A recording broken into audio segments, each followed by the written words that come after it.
মধ্যপ্রাচ্যে কি তৈরি হচ্ছে ইরান বিরোধী জোট? ইসরায়েল ও আরব দেশগুলোর মধ্যে সহযোগিতার মাত্রাই বা কতটুকু? বিষয়টির চুলচেরা বিশ্লেষণ থাকছে বিশ্ব রাজনীতির ঘটনা প্রবাহের এই পর্বে।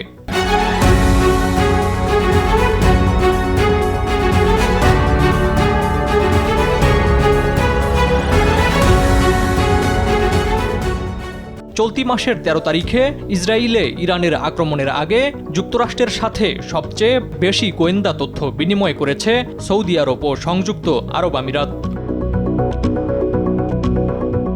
আর হামলার সময় ইরানের ছোড়া মিসাইল ও ড্রোন প্রতিহত করতে ইসরায়েলকে সহায়তা করেছে জর্ডান, সহযোগিতা করেছে সৌদি আরব ও সংযুক্ত আরব আমিরাতও। তবে পরবর্তীতে ইসরায়েলকে সহযোগিতার বিষয়টি অস্বীকার করে দেশ দুটি।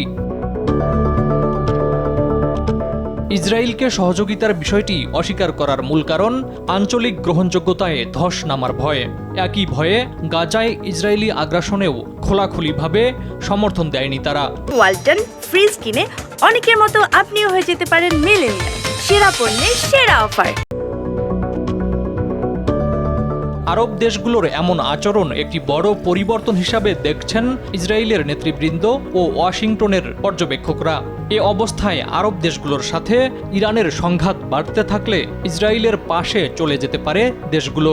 ইসরায়েলি সেনাপ্রধান হারজি হালিবি বলেছেন, মধ্যপ্রাচ্যে আরব দেশগুলোর সাথে ইসরায়েলের সহযোগিতার নতুন দিগন্ত খুলে দিয়েছে ইরানের আক্রমণ। ২০২০ সালেই আব্রাহাম অ্যাকর্ডের মাধ্যমে ইসরায়েলের সাথে সম্পর্ক স্বাভাবিক করে বাহরাইন ও সংযুক্ত আরব আমিরাত।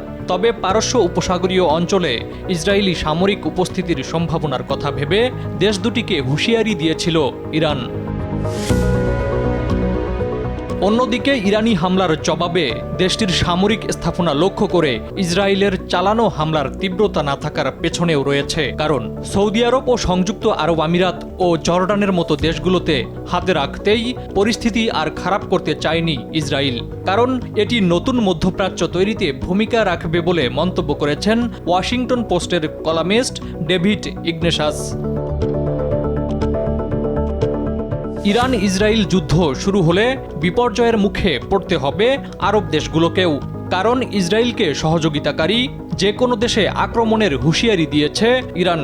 ইরানি হামলার ভয়ে দেশ দুটির মধ্যে যুদ্ধ পরিস্থিতির অবনতি চায়নি আরব দেশগুলো। আরব দেশগুলোর স্বার্থ ও মন রক্ষার্থেই নিজের লাগাম টেনেছে ইসরায়েল। ওয়াশিংটনের সাথে দেশগুলো বজায় রাখছে গলায় গলায় মিল।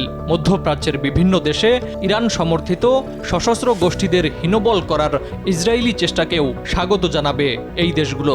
তবে ইরান ও ইরানের মিত্র দেশ, বিশেষ করে রাশিয়া বিরোধী কোনো ব্লকে প্রকাশ্যে যোগ দেওয়ার আগে কয়েকবার ভাবতে হবে তাদের।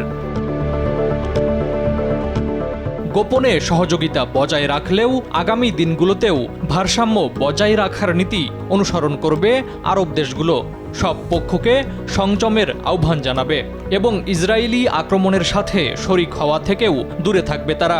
ইসরায়েলকে সমর্থনের কারণে অভ্যন্তরীণ ক্ষতির কথা চিন্তা করেও খোলাখুলিভাবে সমর্থন করবে না ইরান বিরোধী ইসরায়েলি সামরিক অভিযানকেও। ফারুক হোসেন, RTV।